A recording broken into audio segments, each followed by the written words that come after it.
चलिए रुक कर लेते उत्तराखंड का इस वक्त की बड़ी खबर मिल रही है, जहां पर सीएम पुष्कर सिंह धामी आज देहरादून पहुंचेंगे। इसके साथ ही 2 राज्यों के दौरे पर रहेंगे सीएम पुष्कर सिंह धामी। दौरे के दौरान तमाम योजनाओं पर फोकस किया जाएगा। तो देखिए, सीएम लगातार राज्यों के दौरे कर रहे हैं और आगामी चुनाव को लेकर माहौल बनाने का जो प्रयास है वो बीजेपी की ओर से किया जा रहा है। जो तैयारियां हैं वो चरम पर हैं।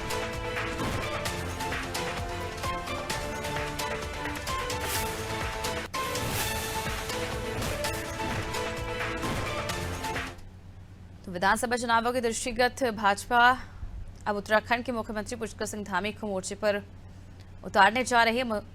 मुख्यमंत्री 21 सितंबर को यानी कि आज मध्य प्रदेश और राजस्थान में जो कार्यक्रम आयोजित किए गए हैं वहां पर वो पहुंचेंगे, जनसभा को संबोधित करेंगे। समान नागरिक संहिता के लिए पहले समेत कई बड़े निर्णय लेने से चर्चा में आए मुख्यमंत्री धामी इन दिनों राज्यों में काफी ज्यादा उनकी डिमांड जो है वो बढ़ गई है। चाहे दिल्ली के नगरीय चुनाव कहे जाए या फिर किसी अन्य राज्य की बात करें, मध्य प्रदेश की बात करें, राजस्थान की बात करें, लगातार उन्हें दौरों पर भेजा जा रहा है, सभाओं को संबोधित किया जा रहा है। और समान नागरिक संहिता कानून जिस तरह से उत्तराखंड में जल्द लागू होने की चर्चाएं थी, इसे अभी कब तक लागू होगा ये देखना दिलचस्प होगा। लेकिन उसके बाद से सीएम धामी की जो डिमांड है वो राज्य में चुनाव के दौरान काफी ज्यादा बढ़ गई है। चलिए, ज्यादा जानकारी के लिए रुक कर लेते हैं संवाददाता सोनू सिंह की। और सोनू, आज सीएम पुष्कर सिंह धामी देहरादून पहुंचेंगे, लेकिन इसके साथ साथ 2 राज्यों के दौरे उनके प्रस्ताव है। उनकी डिमांड काफी ज्यादा बढ़ चुकी है अब हर राज्य में, सिर्फ उत्तराखंड में ही नहीं। देखिए, जैसे जैसे लोकसभा के चुनाव नजदीक आ रहे हैं उस लिहाज से भी बीजेपी अपनी रणनीति मजबूत कर रही है। और जिन राज्यों में विधानसभा के आने वाले समय में चुनाव होने हैं, इन राज्यों के लिए भी बीजेपी अपनी रणनीति को मजबूत करने की कवायद में जुटी हुई है। यही वजह है कि जो पॉपुलर नेता हैं, मुख्यमंत्री हैं, खास तौर पर जिनकी पहल है और युवा नेतृत्व जो है उसको दूसरे राज्यों में पार्टी हाईकमान जो है चुनावी प्रचार प्रसार और पार्टी समर्थन में प्रचार करने के लिए जो हम कह सकते हैं कि स्टार प्रचारक के तौर पर अलग अलग समय पर अलग अलग भेजने की रणनीति बना रही है। अगर हम उत्तराखंड के मुख्यमंत्री की बात करें तो मुख्यमंत्री ने जो है वो मध्य प्रदेश में कई जनसभाओं को संबोधित किया है, जिस दौरान तमाम मुद्दों को मुख्यमंत्री ने बखूबी रखा है जनता के सामने। न सिर्फ मध्य प्रदेश के स्थानीय मुद्दों पर फोकस करते हुए किया है, बल्कि उत्तराखंड के कौन से सरकार के अहम निर्णय रहे हैं, कौन सी जन कल्याणकारी योजनाएं रही हैं, और इसके साथ साथ केंद्र और राज्य सरकार के साथ एमपी की जो तमाम जन कल्याणकारी योजनाएं इन पर फोकस किया है।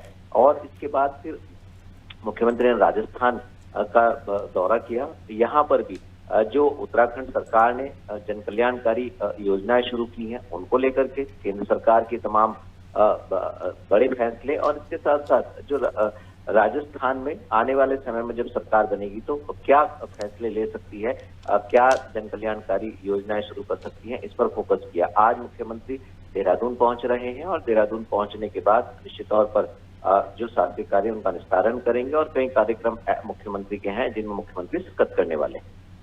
अभी कुछ सुनो, ये भी जानना चाहेंगे कि आखिर बीजेपी की क्या मंशा है इसके पीछे, जो लगातार सीएम धामी को कई राज्यों में जहां जहां चुनाव होने वाले हैं वहां पर उन्हें भेज रहे हैं, सभाओं को संबोधित करें। और सबसे महत्वपूर्ण बात ये, अगर हम देखें छत्तीसगढ़ के सीएम जहां भी जाते हैं प्रचार के लिए वहां पर छत्तीसगढ़ मॉडल का जरूर जिक्र करते हैं। ऐसे में जब पुष्कर सिंह धामी मध्य प्रदेश पहुंचेंगे, राजस्थान पहुंचेंगे, तो किसका जिक्र करेंगे, किस मुद्दे को वो बताएंगे कि जनता के बीच आकर के उत्तराखंड में ऐसा क्या योजना है जिसका लाभ पूरे उत्तराखंड को मिल पा रहा है?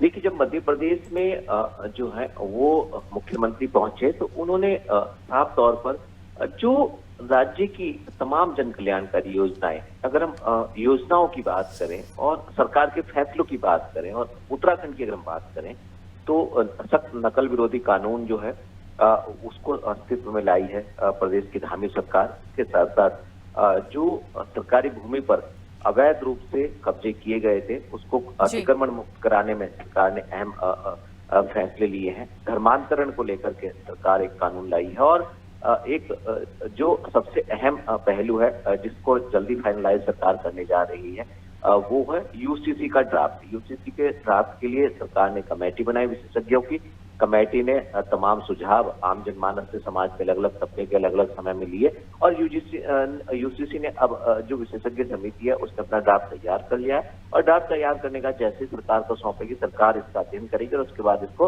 उत्तराखंड में लागू कर दिया जाएगा। तो कहीं ना बिल्कुल कहीं सोनू, जिस तरह से आप जिक्र कर रहे हैं, कई ऐसी उपलब्धियां हैं उत्तराखंड धामी सरकार की जो उत्तराखंड में इसका लाभ भरपूर जनता को मिल रहा है।